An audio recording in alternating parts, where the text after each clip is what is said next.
Tervetuloa kuuntelemaan meidän podcasti ADHD. Täällä on Kevin ja tänään meillä on vieraina Vankamon, Nisha ja Rosta.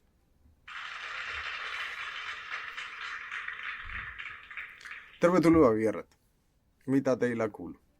Kiitos, kaikki hyvin. Hyvä, kiitos. Kiitos, ihan hyvä. Mistä puhutaan tänään? Puhutaanpa elämästä Suomessa. Minun ensimmäinen kysymys teille on, mikä on sinun mielestä hyvä Suomessa? Minusta Suomen luonto on tosi kaunis. Esimerkiksi talvella on ravintolia, jotka voi nähdä koko Suomessa. Totta kai, olen samaa mieltä. Mitä tykkään puita ja kukkia kun kesän aikana? Ja mun mielestä Suomessa on puhdasta ilmaa. Ja mä tykkään joskus lenkkiä ja joskus pyöräillä metsässä. Ja myös talvi Suomessa on tosi kaunis, mutta liian pitkä. Joo, kerran mä näin ketun nuin työmatkalla. Tosi komea. Niinkö? On totta. Jatketaan. Mitkä asiat ovat sinun mielestä outoja Suomessa? Yöttömät yöt on minulle outoja Suomessa ja on vaikea saada unta, kun ulkona on aina valoissa. Minä ajattelen, että ruoka on outo Suomessa.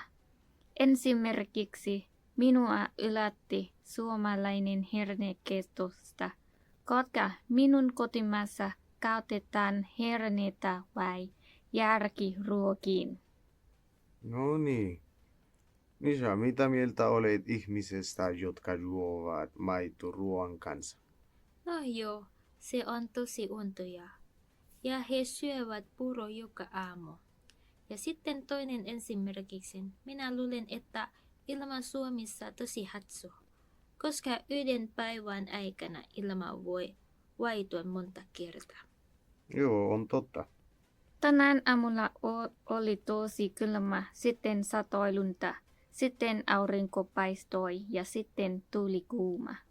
Joo, mä tulin tänne 3 vuotta sitten, enkä olen tottunut Suomen ilmastoon. Niin, jatketaan viime kysymys. Mitä hyvää haluaisit siirtää sinun kotimaasta Suomeen? Ensimmäinen ajatukseni täällä hetkellä on originaalia thaimaalainen ruokaa. Haluaisin myös korealaisia ravintoloita Kokkolaan, vaikka se ei minun kotimaasta, mutta kotimaassa on erilaisia ravintoloita eri maista. Ja mä oon samaa mieltä Vankamonin ja Nishan kanssa.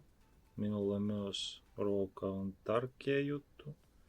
Ja suomalainen ruoka ei myöskään ole huonoa, mutta ukrainalainen ruoka maistuu mulle parhaiten.